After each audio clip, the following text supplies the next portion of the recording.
From the top print and radio enterprise in the country to the leading news station in the Philippine TV, this is Newspeter.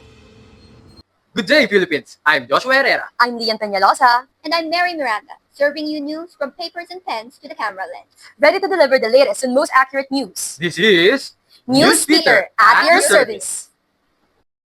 Philippines and United Nations held an inaugural meeting to strengthen partnership. U.S. election result. What does it mean for the Philippines? Senator Marcos hopes for Philippine-China peace. The Intellectual Property Office of the Philippines offers incentives for green technology. Isang pagpupulong sa pagitan ng United Nations at Pilipinas ang naganap kamakailan lang. Narito si Denise Nazario para sa mga detalye. Ginanap sa NEDA Central Office ang pagpupulong sa pagitan ng Pilipinas at ng United Nations upang talakayin ang pagpapalakas ng kanilang samahan para makamit ang Sustainable Development Goals at maipatupad ang Philippine Development Plan 2023 hanggang 2028. Inaprubahan ng Terms of Reference o TOR ang panibagong kasunduan para sa darating 2024 hanggang 2028 sa pagitan ng dalawang partido. Ayon kay Secretary Balisacan, ang kasunduang ito ay naglalayo na magkaroon ng epektibong paraan upang makamit at maipatupad ang sustainable development sa ating bansa. Kinalakay naman ng Joint Steering Committee o JSC ang ilang mga paraan upang maisagawa ang Philippine Development Plan. Ilan sa mga ito ay ang mapanatiling maunlad ang ekonomiya ng ating bansa, pagpapanatili ng kalikasan at paghahanda sa natural na kalamidad. Sa pagtatapos ng kanilang pagpupulong, inilahad ni Secretary Manalo na inaasahan niya ang mga benepisyo para sa ating bansa at ng United Nations sa kasunduang ito. Muli, ako si Venice Nazario, nagbabalita. Senator Amy Marcos umaasa ng magkasundo ang Pilipinas at China upang maitigil ang kanilang hidwaan tungkol sa West Philippine Sea. Live na nagbabalita mula sa Senate House. Dwayne Gaspar. Nilahad ni Senator Amy Marcos na inaasahan niyang karoon ng payapang kasunduan ang China at Pilipinas sa kanilang alitan sa West Philippine Sea, isa sa mahalagang lugar ng kalakalan ng iba't ibang bansa. Ayon kay Senator Marcos, tulad ng kasunduan ng hanap ng China at India sa kanilang hidwaan sa Himalayan borders, ay makakahanap din ng paraan ng Pilipinas at China para may sagawa ang ganitong estratehiya. Ipinahayag naman ni Pangulong Ferdinand Marcos Jr. ang pagkabahala sa isyong ito. Dahil sa epekto nito sa ekonomiya at takot na dulot ng paghigpit ng China sa mga negosyante, hanggang ngayon nananatili sa kritikal na sitwasyon ang West Philippine Sea at nangangailangan ng diplomatikong solusyon upang mabawasan ang kontrobersya at maiwasan ang anumang kalamidad sa rutang ito. Dwayne Gaspar, tagapagbalita mula sa Newspeter. Singapore-Norway join forces for green shipping. Intellectual Property Office of the Philippines offers incentives for green technology. Newspeter will be back again to serve you the hot and latest news. Sa wari ko'y lumipas ng kadiliman ng araw. Dahan-dahan pa gumigising at ngayon babawi na. Muntik na nasanay ako sa aking pag-iisa. At kaya nang iwanan ang bakas ng kahapon ko. Tuloy pa rin ang awit ng buhay ko. Bago man ang hugis ng puso mo, handa na akong hamunin ang aking mundo pagkat tuloy pa rin.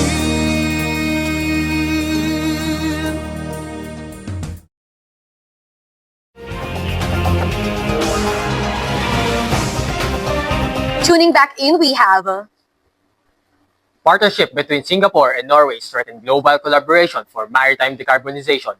We have Princess Abelos exclusively live with the Research Director of Sinteg Ocean. the recent partnership between Singapore and Norway strengthens and promotes the global collaboration for maritime decarbonization. Our research and development program, joined by Singapore's Climate Center, GCMG, is focused on enhancing energy efficiency, making green fuels accessible, developing new technologies to address the high cost and limited availability of eco-friendly fuel. These long-term commitments built on mutual goals and challenges between the maritime sectors in Norway and Singapore have been proven fruitful, which is why we desire to strengthen the collaboration through joint projects, such as this maritime decarbonization to promote a green environment. Our research and development program, joined by Singapore's Climate Center (GCMD), is focused on enhancing energy efficiency, making green fuels accessible, and developing new technologies to address the high cost and limited availability of eco-friendly fuel. These long-term commitments, built on mutual goals and challenges between the maritime sectors in Norway and Singapore, have been proven fruitful, which is why we desire to strengthen the collaboration through joint projects such as this maritime decarbonization to promote a green environment. Maritime decarbonization is a way to reduce energy consumption by replacing fossil fuels with renewable fuels. This is both a large and global challenge which governments and research organizations such as SINTEC and GCMD have been actively exploring to develop green solutions. Reporting the latest news from newspeter, this is Princess Avalos. Trump's triumph in the U.S. election. How will this affect the Philippines? We have Bless Anabe ready to report. After an election period filled with twists and turns in the United States, the election day has come. The votes were so close that latest polls show that Harris and Trump remain deadlocked within margins of errors that may dictate who will be the next president of the United States. As the votes came to an end, it is predicted that it will be a victory on Trump's side. As Trump secures his victory as the next president of the United States, this leaves us a question. How will the results of this year's U.S. election affect our country? Will this positively impact the Philippines' relationship with the United States or not? The answer, and perhaps the safest answer, we should at least monitor it. This is Les Anabe reporting for newspeter. Thank you, Anabe. Just recently, the Intellectual Property Office of the Philippines launched an incentive program to encourage people to promote green technologies around the Philippines. Director De Guzman of this government agency also announced that the program is now accepting applications for patents, utility models, or industrial designs.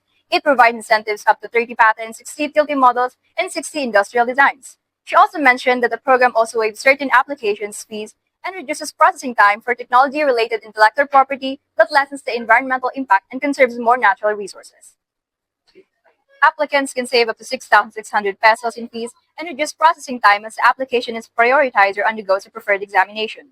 The program offers greater visibility for those who qualify, as this technology must fall under several categories like sustainable transportation, energy conservation, waste management, sustainable agriculture, forestry, and many more.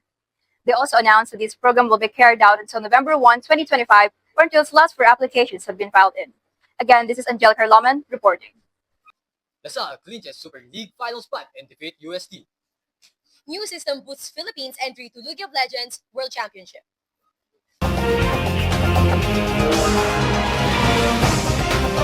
Salamat sa liwanag mo, muling magkakakulay ang Pasko. Salamat sa liwanag mo, muling magkakakulay ang Pasko.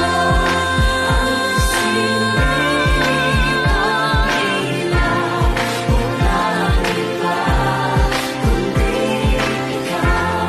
Salamat sa liwanag mo, muling magkakakulay ang Pasko. Ang nasilbi nitong ilaw, walang iba kundi ikaw. Salamat sa liwanag mo, muling magkakakulay ang Pasko.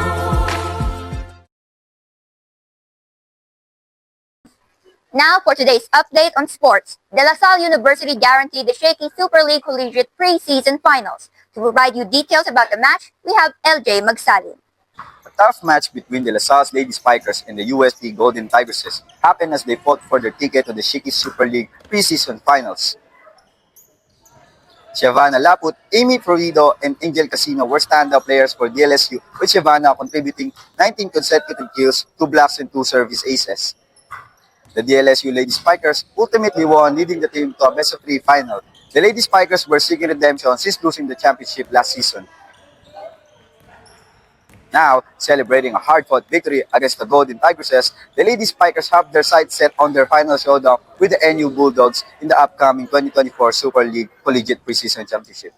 Let's have Shivana Laput, one of the key players of LaSalle's Lady Spikers. How are you feeling after being one of the finalists for the Shakey's Super League Finals? It's a difficult match, but our loss in the championship last season became our motivation to play harder and smarter. That is why I am happy with the victory that happened today in our match. Thank you for your insights, Ms. Laput. This is Andre Magsalin for your reporting news, Peter. Good news for League of Legends fans in the Philippines. For the first time, a defined route for the Philippines to enter the top teams at the League of Legends World Championship awaits. Again, we have Crisco Ponale reporting on the news about esports. The League of Legends Filipino teams are now given a chance to compete in the World Championship. Because of an update to the League of Legends Asia Pacific LCP tournament, the new promotion and relegation mechanic allows countries like Thailand, Indonesia, Malaysia, and the Philippines to compete in the LCP alongside major regional leagues such as Vietnam, Pacific, and Japan. Local esports fans have been looking forward to this update as it gives talented players the opportunity to compete in the domestic arena and face some of the world's best teams. Filipino teams now have a better chance than ever to compete in the League of Legends World Championship. It could allow direct qualification from local competitions like Liga Republica to the global stage.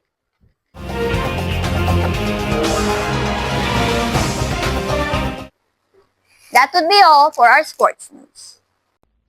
As we wrap up today's news, let us keep in mind that every contribution, no matter how small, plays a role in strengthening our community. By working together, we can create a greater impact and push through positive change. By supporting each other and working as one, we can create a better future for everyone. Let's keep making meaningful connections and working towards common goals. Together, we are stronger, and together, we can make the world a better place. 37 days before Christmas, Power Cads. Stay ahead with the latest. Once again, this is Joshua Herrera. I am Mary Martha Miranda. And I am Lian Peñalosa, serving you news from papers and pens to camera lens. This is Newspeter.